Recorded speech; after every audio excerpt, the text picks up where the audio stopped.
All right, Miles, let's talk about the Raiders here for a little bit. Raiders is look, it's been a disappointing season for the Raiders. There's no ifs, ands, or buts around it, right? This was a team going into the season. Maybe a lot of people thought they were going to make a playoff push. A bunch of close losses obviously prevented that from happening. They're now moving off of Derek Carr. He is pretty much guaranteed at this point will be traded. So now it's up in the air. Who is going to be the quarterback of the future for the Las Vegas Raiders? But Miles, I know you've got a story about a key player, a playmaker, a leader, a veteran on the Raiders roster that has a big statement on who the quarterback of the future will be. But before I hand it over to you, Miles, Raider Nation, we want to hear from you in the comment section below. Obviously, you got one more game left against this Kansas City Chiefs, your bitter rival, the Kansas City Chiefs. Leave us a comment in the comment section below of what you think the final score will be of the final regular season game. Let us know in the comment section below. And while you're down there, make sure you hit subscribe. It's a big help to us, helps us grow the channel, and make sure you get all of our Raiders content sent right to you whenever we publish it. And one more thing, make sure you stick around to the end of the video. We've got a special offer with our new partner, Mint Mobile. You're not going to want to miss it. But Miles, give us the latest out of Vegas. Yeah, Nick. So the Raiders, like you said, disappointing season. Obviously, going to move off of Derek Carr, and it seems by all accounts they're definitely going to trade him.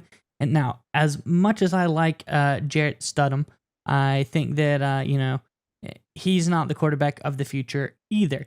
So obviously, the Raiders are in pursuit of a new quarterback, and key playmaker, as you alluded to.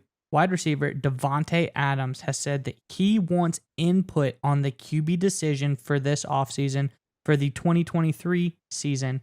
And regardless of what happens there, he has also said that he will be a Raider next season, so no need to worry about that. But, Nick, I think it's very interesting that a guy like Davante Adams said, if I can't have Derek Carr, then I want to say in who is going to be my quarterback of the future.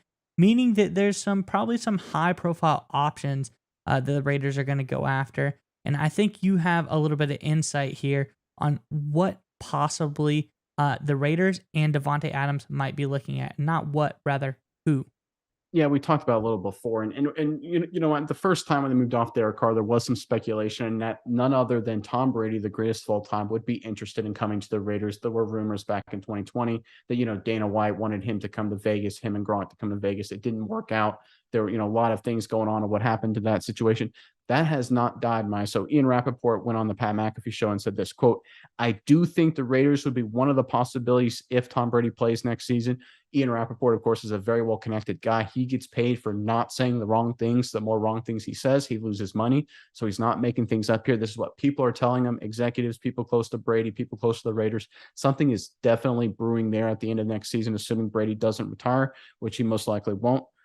So here we go. Here's another thing, too. This is according to The Spun, talking about Mark Davis wanting to add Brady into the fold, saying, quote, he wanted Brady before when John Gruden finally turned it down, and now he wants Brady again. Mark thinks having McDaniels on board is going to be key.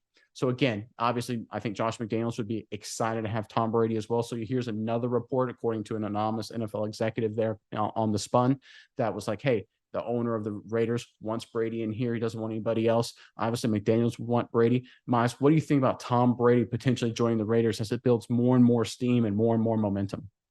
I love it, Nick, because a few things especially.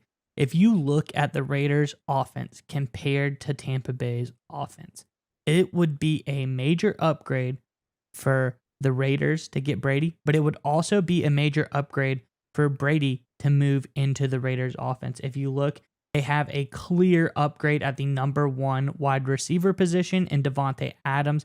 He is as great as Mike Evans is. He is no Davante Adams. And I think that they have equal number two and number three options. And a shifty slot guy like Renfro, and the break open the top guy like Matt Collins. They have a clear upgrade, even though he's had offseason at tight end in Darren Waller, a guy I think Tom Brady could utilize beautifully, especially look at the best seasons of his life with Gronk. That would be a huge one there. And obviously, the Raiders have probably, I would say, the best running back in the NFL this season, Josh Jacobs. That would be a big one for Brady. And I'd say their offensive line's probably about equal across the board. Colton Miller has been playing phenomenal for the Raiders at left tackle. So I think that's equal across the board. And defenses, probably about equal as well. But especially offensively, I think Brady would really like the situation he would be in Las Vegas, Nick. What do you think about that? So there's a number of factors that go into it. I think you hit on some of the big ones, right? You look at what the Raiders would bring offensively. He would have his Julian Edelman, his Wes Welker kind of guy in Renfro. He would have his tight end, his Gronk kind of guy in Darren Waller. He would have the best receiver he's ever had, not counting Randy Moss and Devontae Adams, right? So in terms of offense going in there and personnel around him, it'd be a perfect fit in terms of just complementary football. Because the thing with the Buccaneers, right, they kind of just created a super team. They just signed a bunch of veterans and threw them on the football field like it was Madden and said, hey, Tom, figure it out.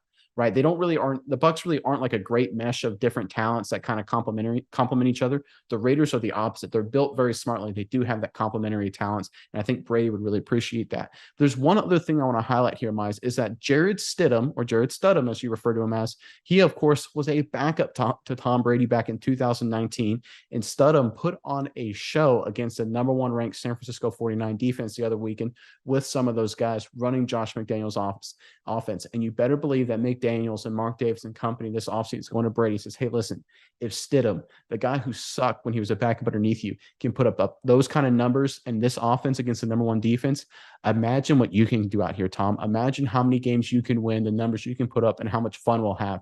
I think that will be too enticing for Brady. You know, once he saw that Stidham could run out there and run Josh McDaniels' plays with those guys and do all kinds of wild and crazy things, I think Brady would sit there and go like, yeah, I could do that easy, if not even more. And I think that's just going to be too enticing. And look, there's some rumors that Brady will retire. I don't think so. He's shown no inclination that he's going to stop playing football anytime soon. I think him heading to the Vegas isn't just a likely outcome. I think it's the most likely outcome so far. Playoff season is here, and we all know that the only thing that matters this time of year is being clutch.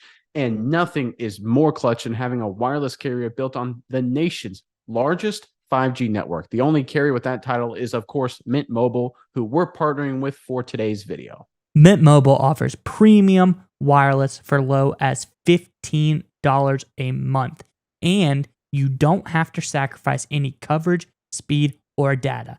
They're built on the nation's largest 5G network. They keep the cost low because they sell direct to you online.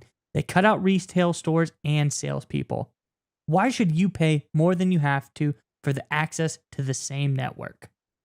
Use our link. You can find it in the description below to get premium wireless starting at $15 a month. That link is mintmobile.com/Saturday. Again, find that link in the description below and stop paying more than you need to on your wireless bill. And guess what? Start saving big with Mint Mobile.